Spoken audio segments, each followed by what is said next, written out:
Morning student. बेटा जनसंख्या वाला जो टॉपिक है उसी को आगे बढ़ाते हुए स्वास्थ्य।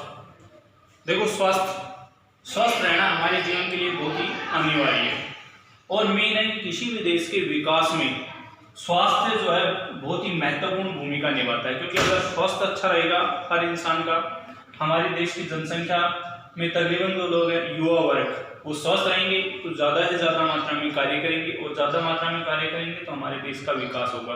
वो अपनी आमदनी है आवश्यकताओं की पूर्ति आसानी से प्राप्त कर सकते हैं। इसलिए स्वास्थ्य जो है वो बहुत ही आवश्यक कोई महत्वपूर्ण पहलू होता है किसी भी देश के विकास के लिए। तो उसी से संबंधित कुछ एक बातें हैं जो मैं आपको बता रहा हूँ कि स्वास्थ्य जो है हमारे जीवन में क्यों आवश्यक है। तो स्वास्थ्य हमारे जीवन में इसलिए आवश्यक है क्योंकि हमें अपनी मूलभूत आवश्यकताओं की पूर्ति स्वस्थ रहकर ही प्राप्त कर सकते हैं। अगर अस्वस्थ हैं तो हम कोई भी कार्य आसानी से नहीं कर सकते, क्योंकि किसी कार्य को कर ही नहीं सकते ढंग से। इसलिए स्वस्थ रहना बहुत ही अनिवार्य है और स्वास्थ्य के प्रति जो है गवर्नमेंट ने काफी सुविधाएं उपलब्ध करा रखी है। तो इसमें से मैं आपको ये बताता हूँ 1951 में जो है देश जब आजाद हुआ उसके बाद पहली जनगणना 1951 में हुई थी। उस समय जो हमारी मृत्यु दर थी प्रति हजार पर मरने वालों की संख्या, क्योंकि मृत्यु दर क्या होती है कि जैसे जन्म लेते हैं उन पे मरने वालों की संख्या, तो प्रति हजार पर मरने वालों की जो संख्या थी वो कितनी थी 25। मतलब 1000 जन्म लेने वालों पर 2500 की क्या हो जाती थी मृत्यु, 25 की क्या हो जाती थी मृत्यु। इसलिए हमारी जो मृत्यु दर थी वो 25 थी, ठीक है। 1000 के ऊपर 25 की मृत्यु हो जाती थी। वहीं 2001 में इसको घटा दिया गया, ठीक है, और ये घटकर कितनी हो गई प्रति हजार पर 8.1। मतलब प्रति हजार पर सिर्फ कितने 8 बच्चे, ठीक है, इनकी मृत्यु होती थी।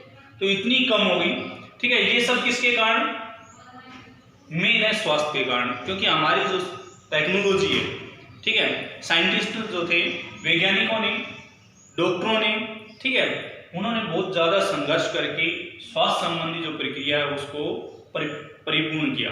इसमें मेन है पोषण चलता है,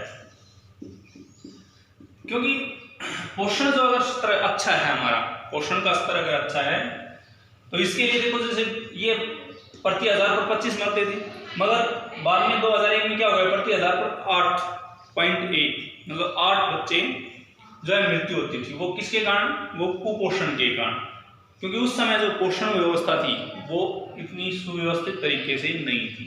इसलिए पोषण के ऊपर विशेष ध्यान दिया गया। जैसे गर्भवती महिला है उसको खाने पीने के लिए अच्छी सुविधाएं दी गई, ठीक है, पौष्टिक आहार दिया गया, प्रोटीन वसा इनका जो है परिपूर्ण रूप मात्रा में सेहत को ध्यान में रखते हुए उसको वैसा भोजन दिया गया, संतुलित आहार दिया गया, ठीक है, जिससे मृत्यु दर के अंदर कमी आई। और वो सब किसके कारण, स्वास्थ्य के कारण, ठीक है, क्योंकि पोषण अगर अच्छा रहेगा तो अब पोषण में कैलोरी होती है, इसमें कैलोरी का क्या होता है, मेन रोल होता है। जैसे इसमें 3 रूप दिए गए हैं पोषण के, पोषण के कितने रूप दिए गए हैं 3, वो बताता हूं आपको। जैसे पोषित होता है एक तो, ठीक है, एक अपोषित होता है और एक होता है अतिपोषित।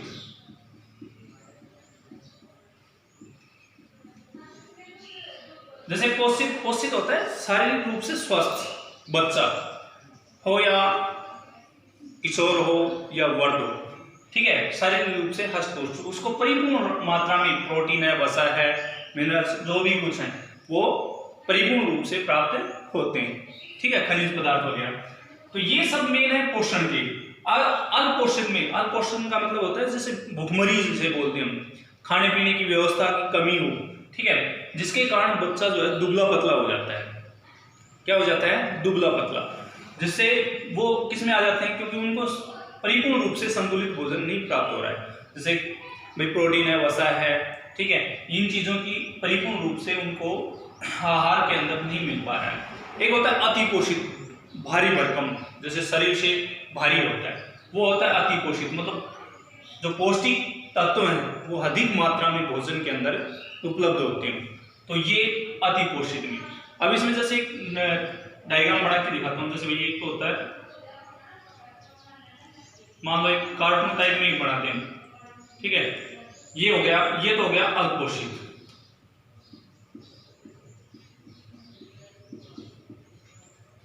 उसके बाद पोषित, इसको थोड़ा सा डबल कर देते हैं,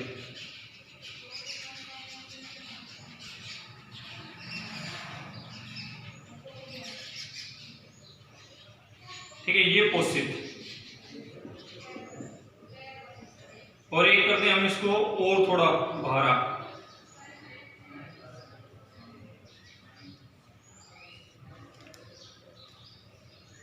ये क्या हो गया, अति पोषित। ये आप समझ गए होंगे। ये निकालने का तरीका क्या है वो बताता हूं। व्यक्ति की हाइट, ठीक है, हाइट मीन्स ऊंचाई, और लंबाई, ऊंचाई आ गई, और वेट होता है, वेट वजन, वजन कितना है उसको किस में चेंज करोगे, मीटर में, ठीक है, ऊंचाई को, तो वजन को किस में करोगे, केजी में, किलोग्राम में। तो इस प्रकार ये पोषण का स्तर निकाला जाता है। वैसे मैंने आपको बताया था कि भाई जैसे आपकी हाइट, मान लो आपकी हाइट जो है 5 साढ़े 5 फुट है, उसको मीटर में चेंज करो। वजन जैसे 40 45 50 जो भी केजी है, उसको किस में चेंज करो, किलो के अंदर, किलोग्राम में, और फिर उसको किस में भाग दोगे, मीटर से भाग दोगे, किलोग्राम को मीटर से भाग दोगे, आपका पोषण स्तर आ जाएगा, ठीक है। मेन है इसके लिए पोषित जो होता है व्यक्ति, उसके लिए 18.5 कैलोरी का जो है भोजन प्राप्त होना चाहिए। अल्पोषित होता है 18.5 से कम का होता है, कम कितना भी हो सकता है, ठीक है। अति पोषित जो होता है, ये जो है कैलोरी 18.5 से लेकर के 24, ठीक है, इतने तक होता है। उसके बाद इसको जैसे ये अगर अति पोषित की बात करें तो ये हो जाएगा 24 से ऊपर, कितना भी हो सकता है, तो वो भारी भरकम व्यक्ति होता है। अब हम बात करते हैं आगे, क्योंकि हम स्वास्थ्य के बारे में पढ़ रहे हैं, तो स्वास्थ्य के बारे में आगे बात करते हैं कि 2001 में घटकर ये 8.1% हो गई। ये सब किसके कारण, पोषण स्तर के कारण, और ये सब किससे प्राप्त हुआ, स्वास्थ्य संबंधी सुविधाओं के माध्यम से, ठीक है। उसके बाद देखो औसत आयु 1951 में जो है औसत आयु 36.7 वर्ष थी। मतलब एक व्यक्ति कितने वर्ष जी सकता है टोटल, जैसे कुल जनसंख्या उसका औसत निकाला गया 36.7 वर्ष, जो 2001 में बढ़कर कितनी हो गई, 64.6% हो गई, ठीक है, 6 वर्ष हो गई, 64.6 वर्ष, जो 2011 में बढ़कर ये 68 वर्ष हो गई। 2011 में कितनी हो गई, 68 वर्ष, जिसमें मैंने पुरुष का अलग लिखा, महिलाओं का अलग। पुरुषों की जो है 67.3 वर्ष है, वह महिलाओं की 69.6 वर्ष है। तो ये जो है क्या है, औसत आयु है, ठीक है। उसके बाद किशोर जनसंख्या, जो कुल जनसंख्या का 5वां भाग है। किशोर मतलब जो युवा वर्ग है, युवा वर्ग, ठीक है, जो कार्य करते हैं, भी मेन है कि क्या करते हैं, कार्य करते हैं,